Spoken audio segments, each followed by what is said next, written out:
Hello friends, welcome to our channel SSC lover.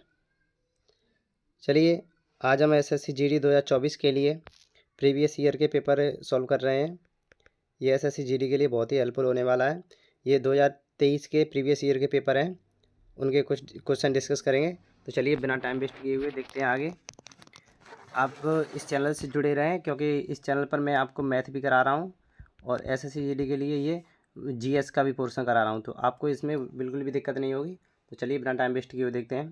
पहला question क्या है, ये सब प्रीवियस ईयर के ये पूछे गए सवाल हैं। तो देखिए, पहला क्या है, चेराव लोक नृत्य कहाँ का है। तो ये आपको याद रखना है, कहाँ का है, ये मिजोरम का है। कहाँ का है, मिजोरम का। आपको एज ए फैक्ट याद रखना है, मिजोरम का लोक नृत्य है ये चेराव। नेक्स्ट क्या है, हर्षवर्धन को नर्मदा नदी के तट पर किसने हराया। ठीक, किसने हराया, पुलकेशन द्वितीय ने हराया। आपको याद रखना है, किसने हराया, पुलकेशन द्वितीय ने। पुलकेशन सेकंड ने इसे नर्मदा नदी के तट पर हराया था। अब आपसे यह पूछा, हर्षवर्धन इसके दरबारी कवि कौन थे। दरबारी कवि, तो आप बता सकते हैं क्या, क्या बाणभट्ट थे। अच्छा, ये थे, तो इनकी रचना बताइए कौन सी थी। ठीक, चलिए नेक्स्ट देखिए। नेक्स्ट क्वेश्चन क्या है, पहली निर्वाचित संसद कब बनाई गई। ये क्वेश्चन है, पहली निर्वाचित संसद कब बनाएगी। तो 1952 में बनाएगी, आपको याद रखना है 1952। ठीक, नेक्स्ट देखिए, नेक्स्ट क्वेश्चन क्या है, स्वामी विवेकानंद ने शिकागो धर्म सम्मेलन कब भाषण दिया। उसमें भाषण कब दिया था। तो इन्होंने 1893 में दिया था। आपको याद रखना है, स्वामी विवेकानंद ने कहाँ पर दिया था, शिकागो में दिया था। अच्छा, शिकागो किस नदी के किनारे है, ये आपको पता होना चाहिए। मिशिगन नदी के किनारे है, मिशिगन, एक मिशिगन नदी है, ये इसके किनारे शिकागो है, आपको याद रखना है। ठीक है, चलिए नेक्स्ट देखते हैं, इसरो की स्थापना कब हुई थी। इसरो की स्थापना कब की गई थी, तो आपको याद रखना है 15 अगस्त 1969 को। अब आप मुझे बताइए, डीआरडीओ की स्थापना कब हुई थी। डीआरडीओ की स्थापना कब हुई थी। ठीक, और ये इस इसरो की स्थापना तो हुई। अब देखिए, इसके कुछ फैक्ट हैं, वो देख लीजिए। इसरो की फुल फॉर्म क्या है, मैं यहाँ लिख देता हूँ। इसरो की फुल फॉर्म देखिए क्या है, इंडियन स्पेस रिसर्च ऑर्गेनाइजेशन। आप लिख लें ऑर्गेनाइजेशन, ये है इंडियन स्पेस रिसर्च ऑर्गेनाइजेशन, ये इसरो की है। अब इसके कुछ फैक्ट देखिए, वर्तमान में इसके अध्यक्ष कौन है, सोमनाथ हैं। इनकी आत्मकथा का नाम है शेर जिसने चांदनी पी ली। बनवट यहाँ थोड़ा कट रहा ही है, शेर जिसने चांदनी पी ली, ये इनकी आत्मकथा है। चलिए नेक्स्ट देखते हैं, इसरो का हेडक्वार्टर कहाँ पर है, बेंगलोर में है। बेंगलोर में इसका क्या है, हेडक्वार्टर। सिलिकॉन वैली के नाम से किसे जाना जाता है, ये आप मुझे बताइए। सिलिकॉन वैली, सिलिकॉन वैली किसे कहते हैं, क्या बेंगलोर को कहते हैं सिलिकॉन वैली। अच्छा, वैली ऑफ फ्लावर किसे कहते हैं, फूलों की घाटी। फूलों की घाटी किसे कहते हैं, ये आप बताएं मुझे। चलिए मैं बता देता हूँ, यू को क्या कहते हैं, यानी कि उत्तराखंड को। ठीक है, शांति घाटी किसे कहते हैं, केरल को कहते हैं क्या। कहाँ पर है शांति घाटी, केरल में। ठीक है, और ऐसे कुछ फैक्ट हैं वो मैं बताता चलूँगा। ये आप मान के चलिए, वेरी वेरी इंपॉर्टेंट सवाल हैं जो आपके हर एग्जाम में फंसेंगे। ठीक है, चलिए नेक्स्ट देखते हैं। नेक्स्ट क्वेश्चन क्या है, देखिए मैं आपको कुछ एक्स्ट्रा फैक्ट बता देता हूँ कि अभी हाल ही में चंद्रयान 3 लॉन्च किया गया था। चंद्रयान 3, तो ये आप मुझे बताइए किस रॉकेट से लॉन्च किया गया था व्हीकल। उस रॉकेट का नाम क्या था, उसका नाम था L B M 3rd M4। ये आपको याद रखना, LBM 3rd M4, ये इस रॉकेट का नाम था, इससे लॉन्च किया गया था। ये कब लॉन्च किया गया था, आपको याद रखना है, ये 14 जुलाई को लॉन्च किया गया था, 14 जुलाई 2023। ठीक है, ये पहुंचा कब था, 23 अगस्त 2023। अब आपको याद रखना है, ये 23 अगस्त को जिस स्थान पर पहुंचा था उसे शिव शक्ति पॉइंट नाम दिया गया है। शिव शक्ति, आपको याद रखना है, शिव शक्ति। ठीक, आपको याद रखना है, मैं 1 मिनट पेन चेंज कर देता हूँ। क्या नाम दिया गया है, शिव शक्ति। 1 मिनट, शिव शक्ति।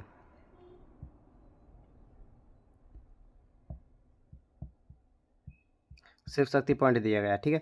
अब आपको एक चीज़ याद रखनी है कि 23 अगस्त को ही हमने 1 मिनट यहाँ लिख देता हूँ, राष्ट्रीय अंतरिक्ष दिवस घोषित कर दिया है, अंतरिक्ष दिवस, ठीक है, अंतरिक्ष दिवस घोषित कर दिया। ये आपको याद रखना है कब, 23 अगस्त को। किस लिए क्यों किया गया, क्योंकि 23 अगस्त को हमारा चंद्रयान 3 ये पहुंचा था, ठीक है। इससे फैक्ट और भी है, मैं बताता चलूँगा आपको। तो चलिए ये सब आपको समझ में आ गए होंगे, उम्मीद करता हूँ। एक बार फिर से रिवाइज कर लीजिए कि चंद्रयान 3 जो अभी 2023 में हाल ही में छोड़ा गया था, कब, 2023 में 14 जुलाई को छोड़ा गया था, और पहुंचा कब था, 23 अगस्त को। तो 23 अगस्त को जिस स्थान पर पहुंचा था, ये साउथ पोल पर पहुंचा था, उसे एक शिव शक्ति पॉइंट नाम दिया गया, शिव शक्ति। ये आपको ध्यान रखना है, बहुत इंपॉर्टेंट है, शिव शक्ति। और 23 अगस्त को ही हमने ये जिस दिन पहुँचा उसी दिन से राष्ट्रीय अंतरिक्ष दिवस मनाना घोषित कर दिया हमने, ठीक। अब अगस्त में ही एक और हाल ही में अभी मनाया गया था दिवस, 7 अगस्त। आप बता सकते हो 7 अगस्त को एक तो हथकरघा दिवस भी मनाते हैं, और 7 अगस्त को भाला फेंक दिवस भी मनाया गया।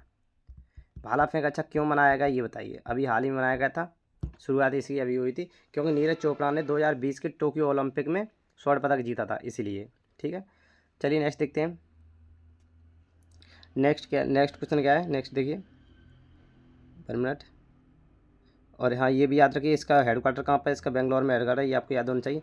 ये देखिए नेक्स्ट क्वेश्चन क्या है कि भारत को पोलियो मुक्त कब घोषित किया गया। तो ये 2014 में भारत को पोलियो मुक्त घोषित कर दिया गया था, ये आपको याद रखना है। इसके फैक्ट हैं कि पोलियो एक वायरस से होने वाला रोग है, इसकी वैक्सीन का नाम साल्क है, ये इंपॉर्टेंट है, इसकी वैक्सीन का नाम क्या है, साल्क, ठीक है। आपको याद रखना है वैक्सीन का नाम क्या है, साल्क, ठीक। आपको याद रखना है पोलियो क्या है, एक वायरस से होने वाला रोग है, वायरस से रोग होता है इसे, और इसकी वैक्सीन का नाम साल्क है। कब पोलियो मुक्त तो हमने घोषित कर दिया था हमारे देश को, 2014 में। चलिए नेक्स्ट देखते हैं। नेक्स्ट क्वेश्चन क्या है, शाही रोग किसे कहते हैं, शाही रोग किसे कहते हैं। इसे हीमोफीलिया रोग को शाही रोग कहते हैं। शाही रोग क्यों कहते हैं, क्योंकि ये ब्रिटेन की महारानी में सबसे पहले हुआ था, ये ब्रिटेन की महारानी में, ठीक है। हीमोफीलिया इसे शाही रोग इसलिए कहते हैं। इसकी वाहक कौन होती है, स्त्री इसकी वाहक होती है, और रोगी कौन होता है इसमें, रोगी होता है पुरुष, ये आपको याद रखना है। और वाहक कौन है इसकी, स्त्री, ठीक है, आपको ऐसे याद रखना है, ठीक है। तो चलिए इसके बारे में और भी और देखिए नेक्स्ट क्या है, ये एक्स्ट्रा फैक्ट क्वेश्चन नेक्स्ट है कि धनुष टंकार रोग किसे कहते हैं। आपको याद रखना धनुष टंकार, तो धनुष टंकार किसे कहते हैं, ये टेटेनस को कहते हैं, टेटेनस को क्या कहते हैं, धनुष टंकार। इसे लॉक जॉ भी कहते हैं, लॉक जॉ, जॉ होता है जबड़ा और लॉक बंद, यानी कि जब ऐंठ हंसी हो जाती है हमारे जबड़े में, उसे लॉक जॉ कहते हैं, तो इसे लॉक जॉ भी कहते हैं। ये इसे आप इसे याद रखना, इसे किससे होता है, ये जीवाणु से होने वाला रोग है। कौन, टेटेनस जो है जीवाणु से होने वाला, इसे धनुष टंकार कहते हैं, इसे लॉक जॉ भी कहते हैं, इसे आप याद रखना, ठीक है। चलिए नेक्स्ट देखते हैं। अच्छा मुझे आप एक बात बताइए, प्रोटोजोआ से होने वाले कुछ रोग हैं वो आप लिख लीजिए, इंपॉर्टेंट है, मैं आपको बता देता हूँ। जो प्रोटोजोआ से होते हैं, 1 मिनट देखिए मैं यहाँ लिख देता हूँ, प्रोटोजोआ,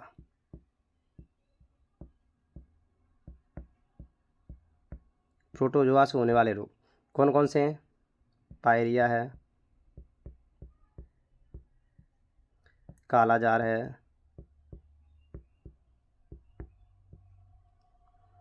निद्रा है,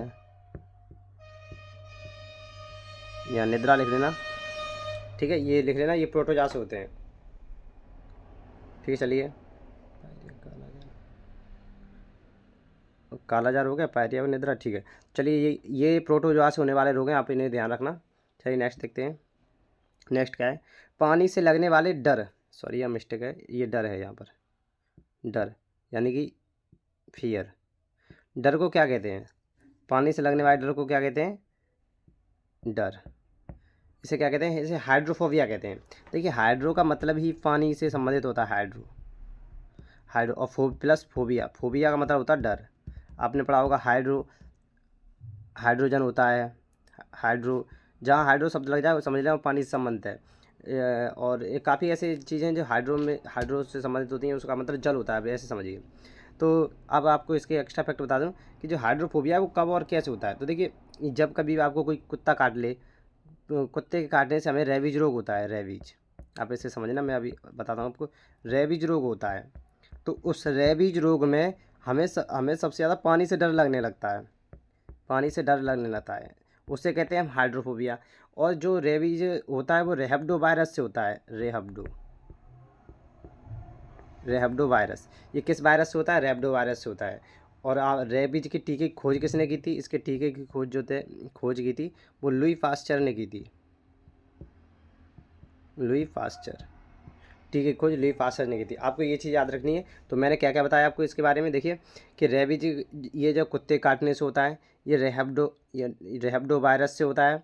रेबीज रोग टीके की खोज किसने की थी? लुई पास्चर जी ने की थी। तो ये आपको चीज़ें याद रखनी। और पानी से लगने वाले डर को क्या कहते हैं? हाइड्रोफोबिया कहते हैं। ठीक है, उम्मीद करता हूँ ये चीज़ समझ में आ रही होंगी आपके। चलिए नेक्स्ट क्वेश्चन क्या है? मेजर ध्यानचंद खेल रत्न पुरस्कार 2023 किसे मिला? तो ये साईं राज को मिला है और चिराग शेट्टी को मिला है। किसे? इन दोनों को खेल रत्न पुरस्कार मिला है, आपको याद रखना है, साईं राजा को और चिराग शेट्टी को। ये किससे संबंधित है? ये बैडमिंटन से संबंधित है, आपको ये भी याद रखना, बैडमिंटन की जोड़ी है ये, बैडमिंटन से संबंधित है। अच्छा, 2022 में ये किसे मिला था? 2022 में किसे मिला था? ये शरद कमल को मिला था, शरद कमल। ये किससे संबंधित है? ये टेबल टेनिस से संबंधित है, आपको याद रखना है। ठीक है, चलिए अब मुझे बताइए मेजर ध्यानचंद खेल रत्न पुरस्कार का पहले नाम क्या था? इसकी शुरुआत तो 1991 और 92 में हुई थी। इसका शुरुआत में नाम क्या था और सबसे पहले ये किसे मिला? सबसे पहले 1 मिनट में यहाँ पे पेन से निकल लूँ। सबसे पहले ये किसे मिला था? विश्वनाथन आनंद को मिला था, विश्वनाथन आनंद। इनका संबंध किस खेल से आपको पता होना चाहिए? विश्वनाथन आनंद का खेल, 1 मिनट में यहाँ से एरेज करता हूँ।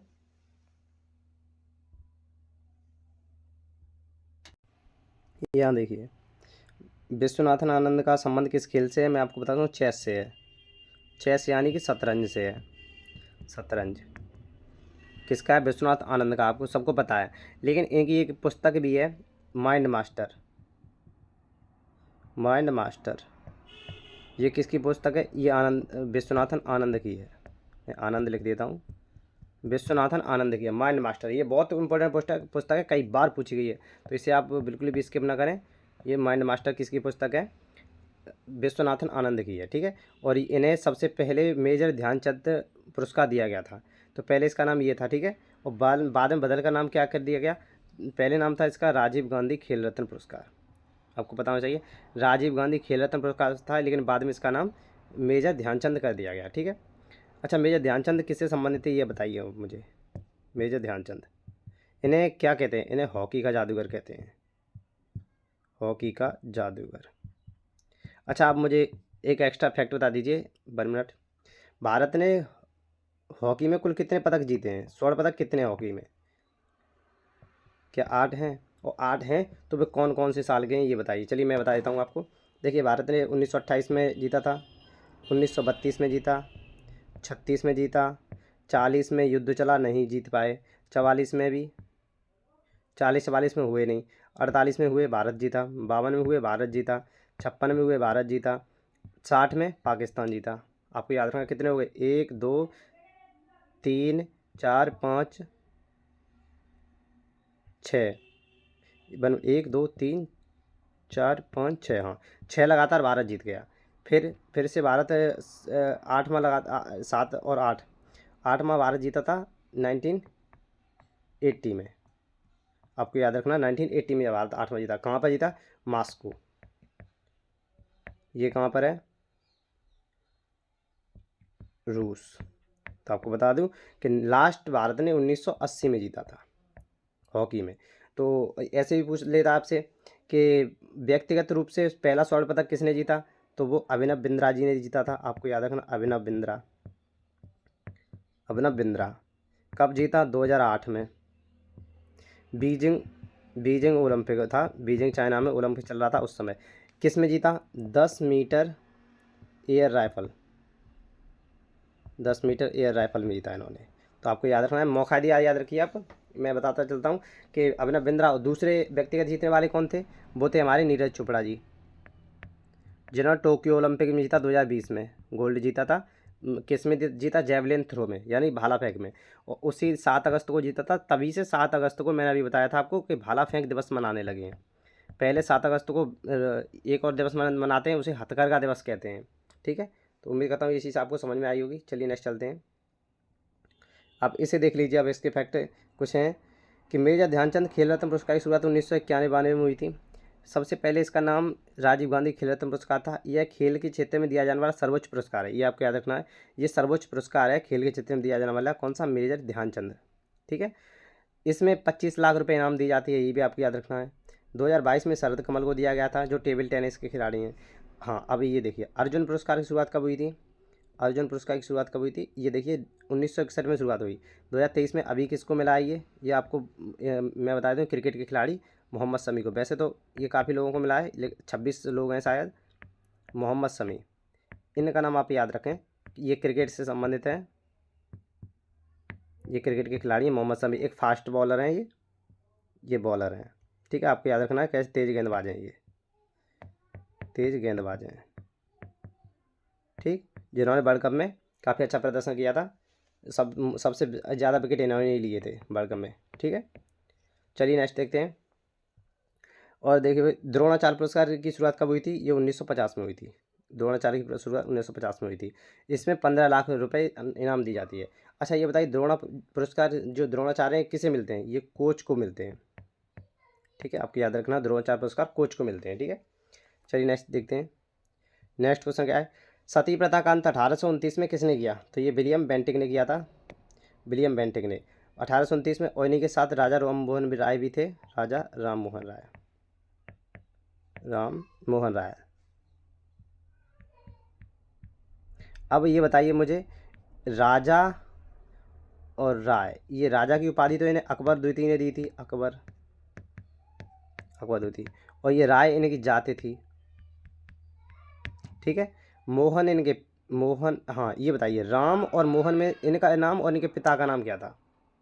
ठीक है, चलिए नेक्स्ट देखते हैं। आगे क्वेश्चन क्या है? इनमें से एक इनके पिता का नाम है और एक इनका नाम है या राम या मोहन। ये बताइए, इनका नाम मोहन था या इनका नाम राम था? ये आप मुझे बताइए। चलिए नेक्स्ट देखते हैं। वोट डालने की उम्र 21 वर्ष से 18 वर्ष किस संविधान संशोधन द्वारा की गई? तो ये मैं आपको बता दूं, 61वां संविधान संशोधन था 1989। ये 61वां संविधान संशोधन से उम्र, जो वोट डालने की उम्र पहले 21 वर्ष होती थी, लेकिन 1989 से ये उम्र घटाकर 18 वर्ष कर दी गई है। ठीक है, आपको याद रखना है। हाँ एक चीज़ और मैं आपको बता दूं, 18 वर्ष से मुझे याद आ गया, अभी हाल ही में डाटा जारी किया गया 2021 का। 2021 की डाटा के अनुसार सबसे ज़्यादा यानी कि बाल विवाह कहाँ हुए हैं, लड़के और लड़कियों के। तो आपको बता दूं कि 2021 के अनुसार सबसे ज़्यादा लड़कों के बाल विवाह हुए हैं, तो वो गुजरात में। आपको ये याद रखना है, अभी करंट अफेयर है, ये आपके उसमें पूछी जाएगी, गुजरात में। और सबसे ज़्यादा लड़कियों के बाल विवाह की बात करूँ तो वो बिहार में हुई है। बिहार में सबसे ज़्यादा लड़कियां हैं जिनका बाल विवाह हुआ है, ये और ये लड़के हैं, ये बॉयज़ और ये गर्ल्स। ठीक है, आपको बता दूं यहाँ बॉयज़ का रेशियो क्या रहा है कि प्रत्येक 6 लड़कों में से एक लड़का जो है वो 18 वर्ष से कम यानी कि बाल विवाह हुआ है उसका। और यहाँ 5 में से 1 का बाल विवाह हुआ है। आपको याद रखना है। लड़कियों की बात आए तो बाल विवाह कहाँ हुए? सबसे ज़्यादा हुए हैं बिहार में। और लड़कों की बात आए तो कहाँ हुए हैं? गुजरात में। लड़के 6 में से 1 लड़के का बाल विवाह हुआ है और लड़कियों में 5 में से 1 का बाल विवाह हुआ है।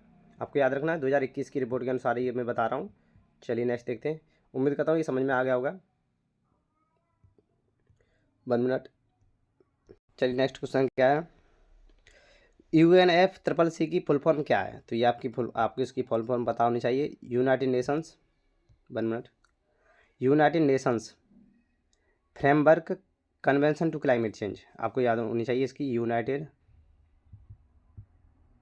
1 मिनट में इसे अच्छे से लिख देता हूँ।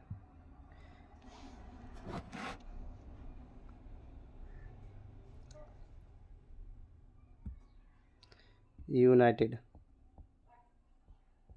Nations Framework Convention to climate change. ठीक है, आपको याद रखना है। मैं आपको इसका एक एक्स्ट्रा फैक्ट बता दूं कि ये जो UNFCCC है, इसमें जो मेंबर्स होते हैं सदस्य, उनकी बैठक को हम COP कहते हैं। ठीक, अब आपको पता होना चाहिए कि COP फर्स्ट कब हुआ था, और COP भारत में। अच्छा ये बताइए, भारत में कौन सा COP हुआ था? जो COP है COP8, ये भारत में हुआ था। कब हुआ था? 2002 में हुआ था। कहाँ? न्यू दिल्ली में। न्यू दिल्ली में हुआ था, ये भारत में हुआ था। ठीक है, आपको याद रखना है। अब देखिए इसकी शुरुआत, इसकी स्थापना कब हुई थी? 1992 में हुई थी। लेकिन ये प्रभावी रूप से काम करना कब से शुरू किया था इसने? 1994 में। ठीक है, इसका मुख्यालय बॉन जर्मनी में। ये आपको इंपॉर्टेंट है, बहुत याद रखना है आपको, बहुत इंपॉर्टेंट है कि बॉन जर्मनी में इसका मुख्यालय है। इसके सदस्यों की बैठक को COP कहते हैं, यानी कॉन्फ्रेंस ऑफ पार्टी और parties. CONFERENCE, conference of parties. इसकी यानी क्या कहते हैं? पार्टीज। ठीक है, आपको याद रखना है, पार्टीज कहते हैं। ठीक, अब आपको और इसके बारे में और कोई एक्स्ट्रा फैक्ट हैं वो भी इसके बारे में और भी चीज़ें मैं बताता चलूँगा जो जो आते चलेंगे।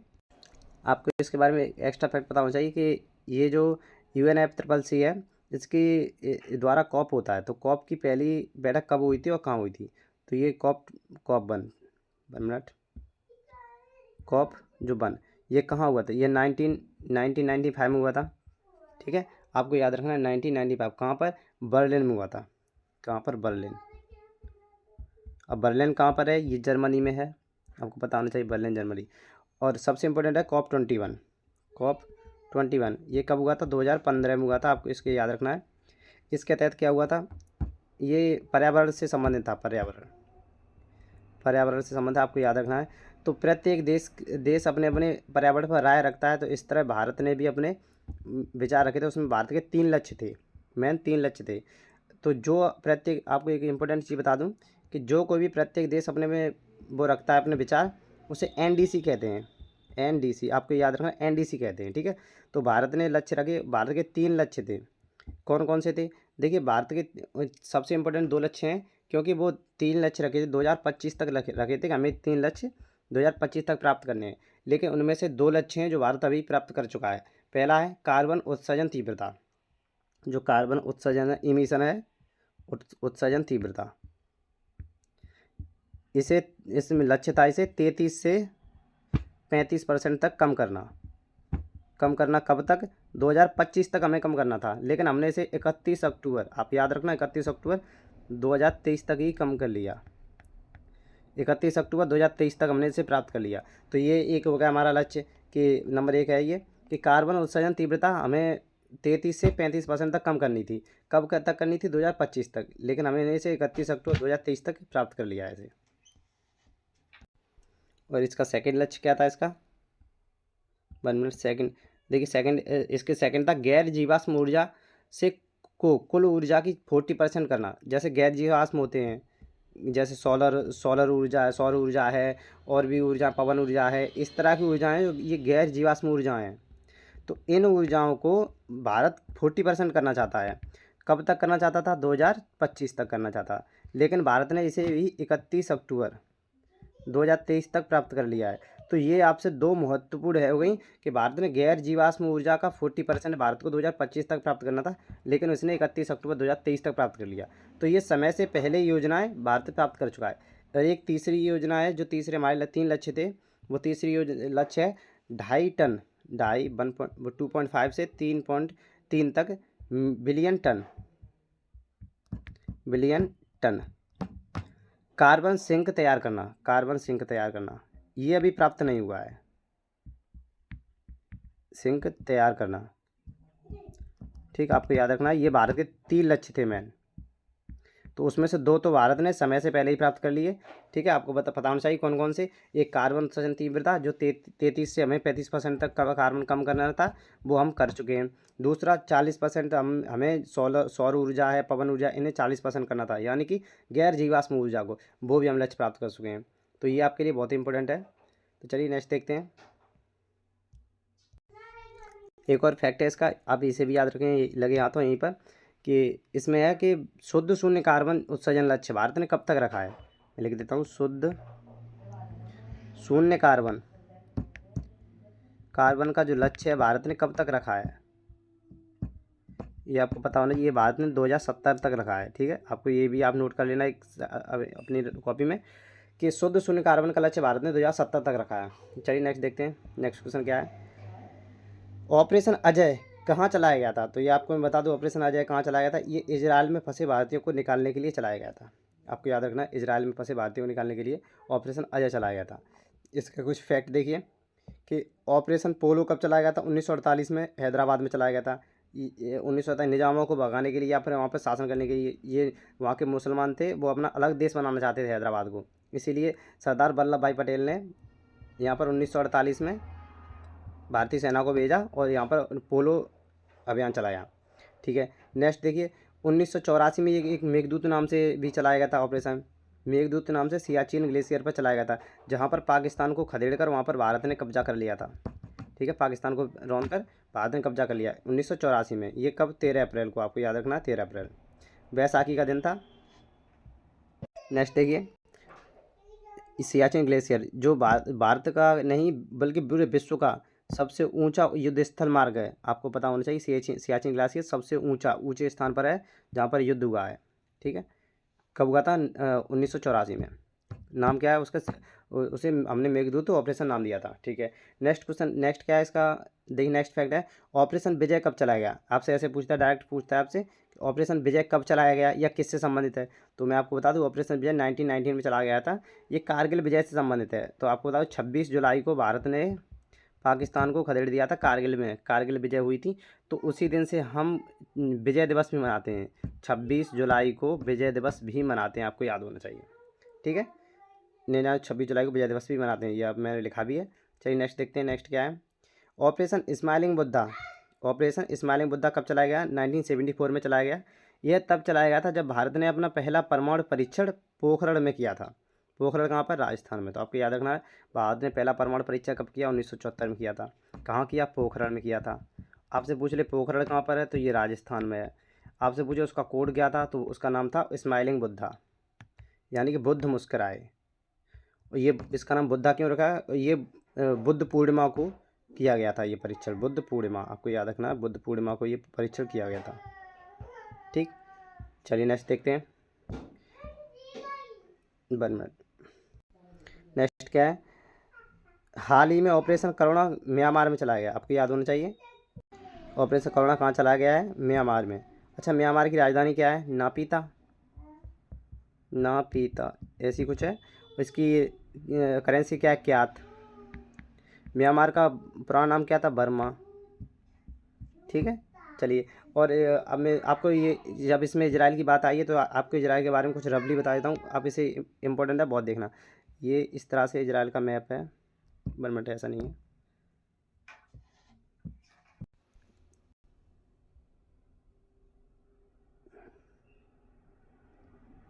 ये इस प्रकार कुछ इजराइल का है मैप, एग्जैक्ट नहीं बना सका मैं। देखिए तो आपको रफली बता देता हूँ। यहाँ पर मेडिटेरियन सी है, यहाँ पर ये हो गया भूमध्य सागर। आपको एक एक चीज़ याद रखनी है, 1 मिनट, मैं यहाँ पहले रफली बना देता हूँ। ये हो गया, अच्छे से ही बना देता हूँ जब बना रहा हूँ तो, 1 मिनट रुकना, आप देखना, इसका आप स्क्रीनशॉट ले लेना। ये हो गया भूमध्य सागर। ठीक है, आपको याद रखना है ये भूमध्य सागर है यहाँ पर। ठीक है, ये भूमध्य सागर हो गया। ठीक, यहाँ पर ये जो आप देख रहे हैं यहाँ पर, ये एक ऐसी स्ट्रीट है यहाँ पर, यहाँ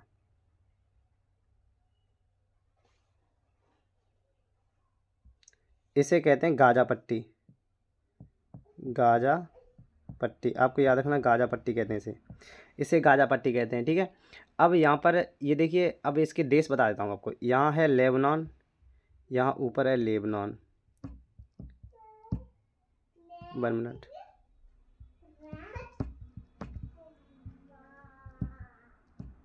यहाँ लेबनान है। फिर इस तरह से ये ऊपर है, मैं थोड़ा नीचे बता दिया।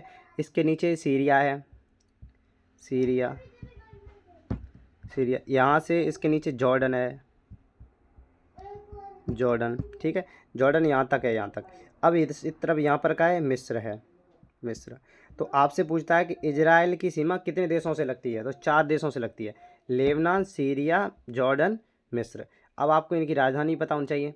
लेबनान की क्या है, 1 मिनट, लेबनान की है बैरूत, मैं यहाँ लिख देता हूँ, लेबनान की बैरूत। आप रफली नोट कर लें, लेबनान की क्या है, बैरूत। बैरूत, ठीक, बैरूत है, मैंने आपको बता दी। सीरिया की क्या है, दमिश्क है। मैं यहाँ लिखने का थोड़ा वो नहीं है, मैं आपको बताता हूँ। सीरिया की दमिश्क है। जॉर्डन की अम्मान है, इसकी क्या, अम्मान, अम्मान। और इसकी तो आपको पता ही होगी, मिस्र की काहिरा, काहिरा, ठीक है। मिस्र को क्या कहते हैं, नील नदी का वरदान भी कहते हैं इसे, मिस्र को, ठीक है।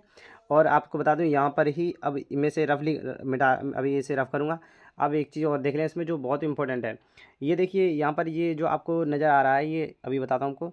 यहाँ पर है एक, ये यहाँ पॉइंट मैंने बना दिया, यहाँ पर, यहीं पर गैलीलियो झील है, इसका नाम है गैलीलियो झील, गैलीलियो, गैलीलियो, आपको याद रखना, गैलीलियो झील है यहाँ पर, ठीक है।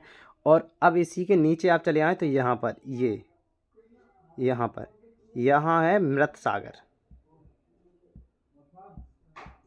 मृत सागर है यहाँ पर, आप लिख लेना यहाँ पर, मैं लिखने में सक्षम नहीं हूँ यहाँ पर। ये है मृत सागर, इसे डेड सी कहते हैं, मृत सागर, 1 मिनट, मृत सागर, आपको बताना चाहिए ये है मृत सागर। इसकी लवणता बहुत अधिक है, इसे मृत सागर क्यों कहते हैं ये भी आपको बताना चाहिए, क्योंकि इसकी लवणता बहुत अधिक होने के कारण इसमें लोग तैरने लगते हैं, लाश की तरह तैरने लगते हैं, इसीलिए इसे मृत सागर भी कहते हैं। और ये क्या हुई, मैंने अभी आपको बताया था, गैलीलियो झील, ये भूमध्य सागर, ये मृत सागर, ठीक है, आपको याद होना है।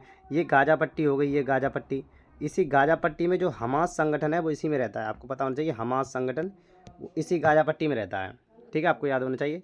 उम्मीद करता हूँ मैं आपको बहुत चीज़ बता चुका हूँ, एक बार फिर से आप सुनिए यहाँ पर, कि ये मैंने आपको बताई गैलीलियो झील, ठीक है। सबसे ऊपर है लेबनान, लेबनान के बाद सीरिया, सीरिया के बाद जॉर्डन, जॉर्डन के बाद ये लास्ट में इस तरफ है, ये है मिस्र। तो आपसे कोई पूछे कि इजराइल कितने देशों के साथ सीमा बनाता है, तो वो 4 देशों के साथ बनाता है। इजराइल के बगल में यहाँ पर कौन सा सागर है, तो आपको बताना भूमध्य सागर है। आपको इनकी ज्योग्राफिकल वो पता होना चाहिए, जिससे कि आप क्वेश्चन कैसा भी हो आप उसे बना सकें।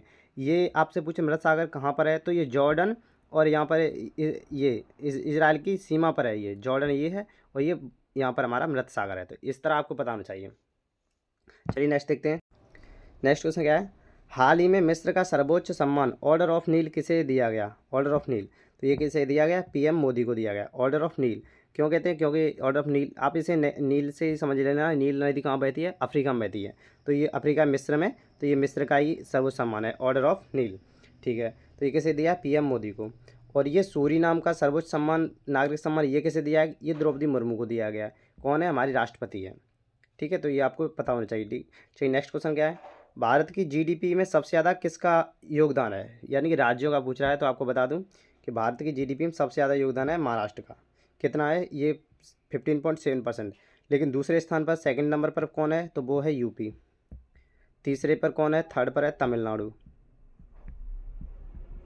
आपको पता होना चाहिए थर्ड पर कौन है, तमिलनाडु।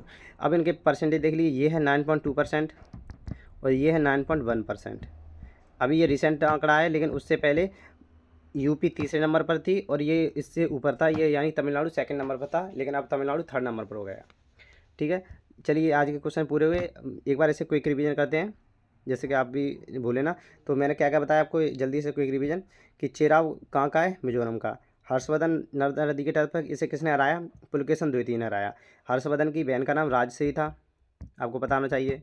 राजश्री, इसके भाई का नाम प्रभाकर, वो इसके भाई भी थे। और ये वर्धन वंश के ये लोग थे, इसके पिता, और ये वर्धन वंश से थे। 1 मिनट, इसके भाई का नाम, बड़ा भाई था इसके राजवर्धन, राजवर्धन, और पिता का नाम प्रभाकर वर्धन। इस तरह से आपको याद रखना, ये वर्धन वंश के थे, ठीक। चलिए नेक्स्ट देखते हैं, क्विक रिवीजन। आपको पता होगा बाणभट्ट इनके दरबारी के भी थे। पहली निर्वासित संसद कब बनाई गई थी, ये 1952 में बनाई गई थी।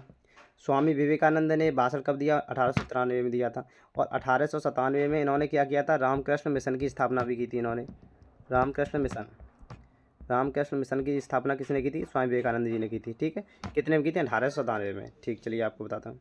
नेक्स्ट देखिए, इसरो की स्थापना कब हुई, 15 अगस्त 1969 को हुई थी। एक क्विक रिवीजन है। वर्तमान में इसके अध्यक्ष सोमनाथ हैं। सोमनाथ की आत्मकथा है, ये आप याद रखना, शेर जिसने चांदनी पी ली, बहुत इंपॉर्टेंट है। और आपको बता दूं इंपॉर्टेंट कि 2028 तक भारत चंद्रयान 4 लॉन्च करेगा, चंद्रयान 4, आपको याद रखना है चंद्रयान 4 क्यों करेगा, क्योंकि भारत को वहाँ से नमूने इकट्ठे करके भारत में खुद अपनी धरती पर लाने हैं, तो इसलिए। और एक और फैक्ट इम्पोर्टेंट, 2035 तक भारत अपना खुद का अंतरिक्ष स्टेशन बनाएगा, अंतरिक्ष स्टेशन बनाएगा 2035 तक, ये आपको याद रखना, ठीक है। ये 2 फैक्ट आपको याद रखना। 2028 तक भारत चंद्रयान 4 लॉन्च करेगा और 2035 में भारत अपना अंतरिक्ष स्टेशन खुद का बनाएगा। चलिए नेक्स्ट देखिए, भारत को पोलियो मुक्त कब किया गया, तो 2014 में किया गया था। पोलियो वायरस से होने वाला रोग है, इसकी वैक्सीन का नाम साल्क है।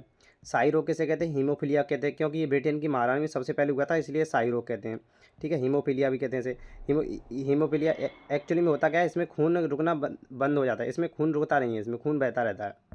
चलिए नेक्स्ट देखिए, धनुष टंकार रोग किसे कहते हैं, तो ये टेटनस को कहते हैं। आपको पता होना चाहिए किससे होता है, ये जीवाणु से होने वाला रोग है, इसे लॉकजॉ भी कहते हैं, लॉकजॉ भी कहते हैं इसे, ये जीवाणु से होने वाला रोग है, ठीक है।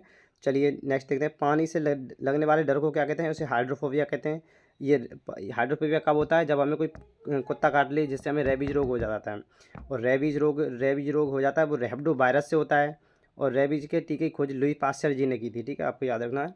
चलिए नेक्स्ट देखिए, मेजर ध्यानचंद खेल रत्न पुरस्कार किसे मिला 2023, ये किसे, साईं राज को और चिराग शेट्टी को, दोनों बैडमिंटन के खिलाड़ी हैं, बैडमिंटन के, ठीक है, आपको याद रखना है बैडमिंटन। चलिए नेक्स्ट देखिए, मेजर ध्यानचंद पुरस्कार की शुरुआत आपको पता है 1991-92 में हुई थी, 91-92 में। तो पहले इसका नाम राजीव गांधी खेल रत्न पुरस्कार था, इसमें 25 लाख रुपये इनाम दी जाती है। अब ये 25 लाख के इनाम सर्वोच्च खेल का ये सर्वोच्च सम्मान है। और ये अर्जुन पुरस्कार 1961 में, और क्रिकेट में ये किसे मिला है, मोहम्मद शमी को मिला है, क्रिकेट में ये शमी को मिला है, ठीक है। और द्रोणाचार्य पुरस्कार 1950 में शुरुआत हुई थी, 15 लाख इसमें राशि है। सती प्रथा का अंत किसने किया था, विलियम बेंटिक ने किया था, उनके साथ राजा राममोहन राय भी थे, ठीक। नेक्स्ट क्वेश्चन है, वोट डालने की उम्र 21 से 18 वर्ष कब की गई, तो ये 61वें संविधान संशोधन से 1989 में की गई थी, ठीक है। चलिए नेक्स्ट देखते हैं, और 52वां संविधान संशोधन ये दल बदल से संबंधित था, दल बदल से। ये एक बार ऐसे पूछा गया था, कब हुआ था, 1985 में हुआ था, ये अभी आपको डेट भी याद रखनी है। चलिए नेक्स्ट देखिए, UNFCCC की फुल फॉर्म क्या है, तो ये है United Nations Framework Convention to climate change. ये इसकी स्थापना कब होती है, ये आपको याद रखना है। मेनली इसकी स्थापना कहीं आपको 1994 भी देता है, लेकिन एग्जैक्ट तो ये है कि ये स्थापना 1992 में हुई थी, लेकिन प्रभावी हुआ था 1994 से। इसका मुख्यालय कब है, ये कहाँ है, ये बॉन जर्मनी में है। और इसमें सदस्यों की जो बैठक होती है उसको कॉप कहते हैं, COP। तो पहला कॉप कब हुआ था, 1995 में, कहाँ पर, जर्मनी में हुआ था, आपको याद रखना है। और इसमें जो इस कॉप की फुल फॉर्म क्या होती है, कॉन्फ्रेंस ऑफ पार्टीज होती है। कॉप भारत में कौन सा कॉप हुआ था, भारत में COP8 हुआ था, कब हुआ था, 2002 में हुआ था, कहाँ पर हुआ था, न्यू दिल्ली में हुआ था, ये आपको याद रखना है। चलिए क्विक रिवीजन है, अब ये ऑपरेशन थे, इनके आप स्क्रीनशॉट ले लीजिए, ये आपके लिए बहुत इंपॉर्टेंट है। और ये हाल ही में मिस्र का सर्वोच्च सम्मान किसे दिया गया था, ऑर्डर ऑफ नील, ये ऑर्डर ऑफ नील है, ये PM मोदी जी को दिया गया। और सूरीनाम का सर्वोच्च नागरिक सम्मान द्रौपदी मुर्मू को दिया गया, ठीक है। और भारत की GDP में सबसे ज़्यादा योगदान किसका है, महाराष्ट्र का है, कितना है, 15.7%। यूपी का कितना है, 9.2%। तमिलनाडु कितना है, 9.1%। तो ये आपको 3 ऑर्डर ध्यान रखने हैं, आपसे कभी ऐसे पूछ सकता है कि सेकंड मोस्ट किसका स्थान है, तो ये यूपी का है। उम्मीद करता हूँ ये वीडियो आपको अच्छी लगी, तो इसे लाइक और कमेंट करें। आज यहीं तक रखते हैं, सब्सक्राइब दिस चैनल प्लीज़। चलिए आज यहीं तक रखते हैं।